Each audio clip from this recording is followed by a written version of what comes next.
Hello everyone and welcome to another video. Today we're going to go ahead and review a fragrance from the house of Herrera. Once again, this time we're going to go ahead and review a fragrance called Chic.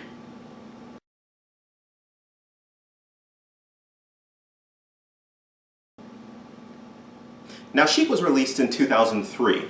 This fragrance, to me, has flown a little bit under the radar. It's one that I recently gotten my hands on and I was interested in hearing about just because a couple people had said, hey, take a look at this fragrance. We think it's been, overlooked. It's kind of a unique fragrance, so give it a try.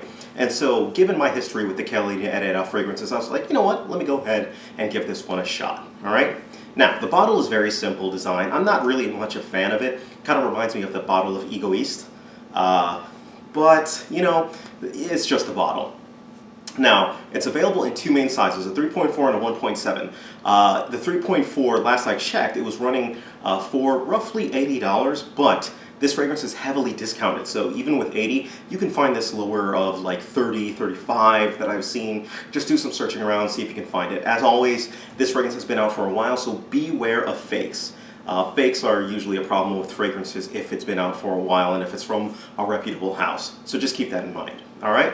Now, without any further ado, let's just go ahead and take a look at the actual fragrance. The notes are listed on screen. The biggest thing to come away from this one, initially when I spray it, is I get a very citrusy, peppery scent, a citrusy, peppery, and a little bit of a spicy scent. The spices are cardamom, it's pepper, it's really of note and it makes it really interesting. But the really key here that really grabs my attention is this watermelon note. Initially, I saw watermelon listed in the note offerings and I was like, okay, this will be interesting. And when I sprayed it on immediately, I didn't smell it. And I attributed it, okay, well, maybe, it just says it has something on there. Maybe that's the citrusy notes that I'm getting.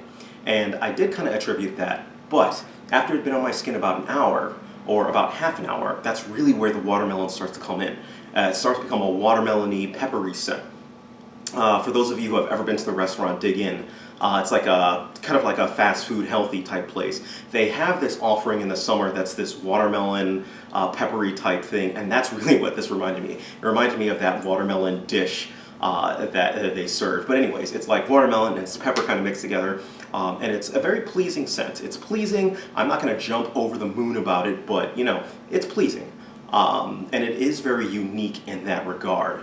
I think it's a good casual scent to wear. I don't think that it's something that I would wear to work. I tried wearing it to work once and, I didn't really feel that it fit the vibe too well. And I really wouldn't wear it on a date. I would consider this purely a casual fragrance. This is a casual fragrance that you can wear in the spring, in the summer. It's one that does a little bit better in the heat as it does opposed to the cold weather. Now, the one area where this does have a little bit of shine, considering it's primarily watermelon, is really on a performance. It has good longevity. It's going to last you roughly between like 6 and 10 hours, surprisingly. Not only does it last a good amount of time on your skin, but it's projecting a pretty decent amount. It's projecting a good, maybe, I want to say 1 to 3 feet off of your skin, which is pretty good. Sillage trail doesn't really leave much of a sillage trail, so that's a little bit where it fails, but overall I would say this has a good performance for a fragrance. Now, personally, I go like around 3 sprays, 4 sprays, and that keeps it on.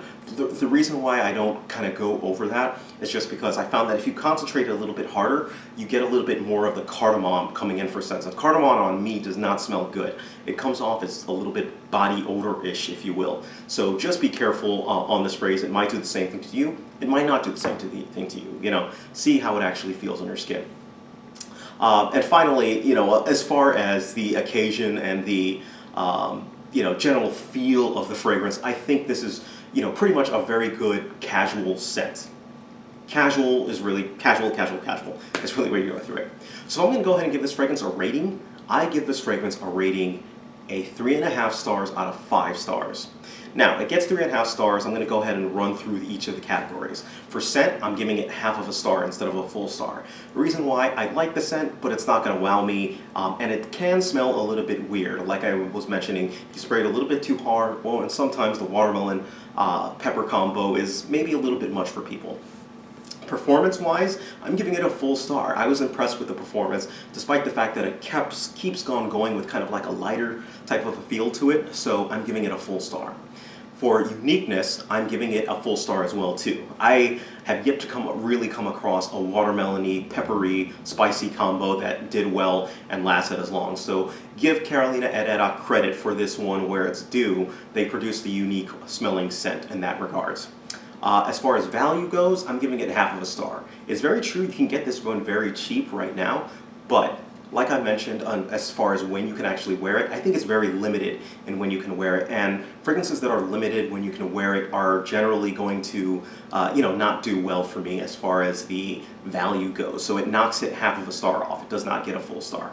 And finally, compliments. This gets half of a star too. I noticed that it really didn't get it really had a split kind of life in terms of compliments goes. Some people really liked it, other people were not a fan of it at all.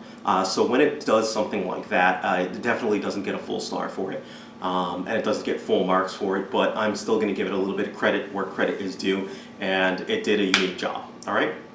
So all in all, you add those stars up, you get 3.5 stars out of 5 stars, and that's the rate I'm going to give. At the end of the day, I think this is a unique fragrance, one that you should definitely take a look at if you're a fan of watermelon scents or even a fan of cardamom scents. Give this one a shot, see if you like it, and see how it does. All right, but that's pretty much it. Let me know what your experiences are on this fragrance, and that's it. Thank you guys. Take care of yourselves, and you guys have a great day.